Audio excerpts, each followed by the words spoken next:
Hi, this is Stan Phelps from marketinglanyap.com, and welcome to episode 26 of the Purple Goldfish video podcast. Today we're going to have a conversation with Bruce Temkin. Bruce is what he calls himself as a customer experience transformist. Bruce works with his own company called the Temkin Group, but for the last number of years was with Forrester and was one of their leading analysts. In fact, before he left Forrester earlier this year, he was the most read analyst for, I think it was either 12 or 13 straight quarters. So Bruce and I are going to talk about customer experience. We're going to talk about why it's important and why you need to pay attention to it. We're going to talk about how there's a correlation between stock price and how a company delivers customer experience. And then we're going to delve in a little bit into an ebook that Bruce wrote called The 6 Laws of Customer Experience. Today's podcast is brought to you by Synergy Events, an award-winning experiential marketing agency. Thanks and enjoy the podcast. I call myself a customer experience transformist, which is a mouthful. But from my perspective, I believe that customer experience in large organizations is a problem. And what I spend my life doing is understanding how to improve the situation, what are the best practices, then helping large organizations get better at customer experience. Well, any marketer knows that the goal of what they're doing is to try and drive more business.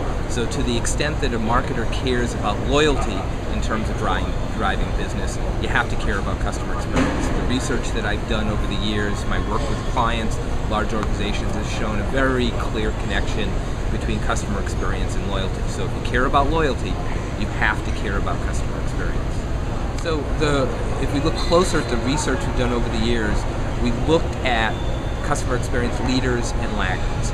And we were able to do that with large-scale consumer research. We had consumers identify who they thought were doing a good job with customer experience, who wasn't doing as good a job. And with that comparison of leaders and laggards, we looked at loyalty and stock price. And both of those things, the loyalty of their customers and their long-term stock price, both show a high correlation between good customer experience and better performance. Customer Experience is a free ebook that I wrote a couple years ago that has been the most downloaded piece of writing that I've had ever, more than any piece of research that I've ever written. And I think that it's downloaded so much because it really resonates with how people think about customer experience when they read it. Now, I won't bother you with all 6 of the laws, but one of the laws that really does get the most play is when we focus on employees. And one of the laws is that employees do what is measured, incented, and celebrated. So you'll find that in a lot of the work that I do, I'm always focusing on employees, because at the end of the day, it's employees that deliver experiences, and you can always find out what employees are doing or understand why they're doing what they're doing if you just keep that law in mind, that employees do what is measured, incented, and celebrated.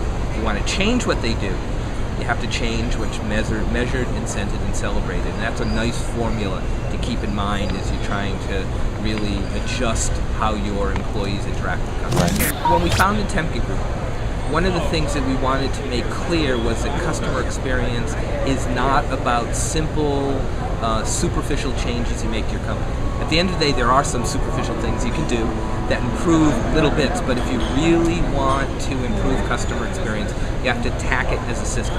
And what we found were that there were 4 important core competencies to be able to improve customer experience. And the 4 are purposeful leadership, compelling brand values, employee engagement, and customer connectedness.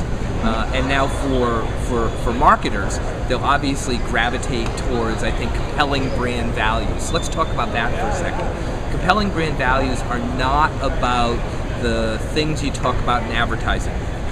A brand, the way we look at brand, a brand represents a set of promises that the entire organization is engaged in delivering to its customers. And that particular competence is really about how do we make sure that every time we touch a customer, we call into our call center, they see one of our ads, they come into our store, they have a customer service problem. Every one of those interactions reinforces our brand. And so we don't think about brand as just the advertising and marketing mix. We think about it as each and every experience that a customer has with our company. And that's what compelling brand value is. It's how do we make sure that every interaction reinforces our brand. Right? Customer experience is a great opportunity. To me, that's the thing that would keep me up as a marketing executive, which is trying to understand how do I actually create more value for my company. From my perspective, customer experience is a huge opportunity for a couple reasons. One is the connection between customer experience and loyalty is strong. It's there, I guarantee you. I've done the research. But also, most companies don't do it well. Think about this. What's better than playing in an environment where there's great returns and your competitors aren't very good at it? So to me, I'd stay up at night saying, how do I take advantage of customer experience to build more loyal relationships with my customers? And for that, Temkin Group is here to help. The purple goldfish in 3,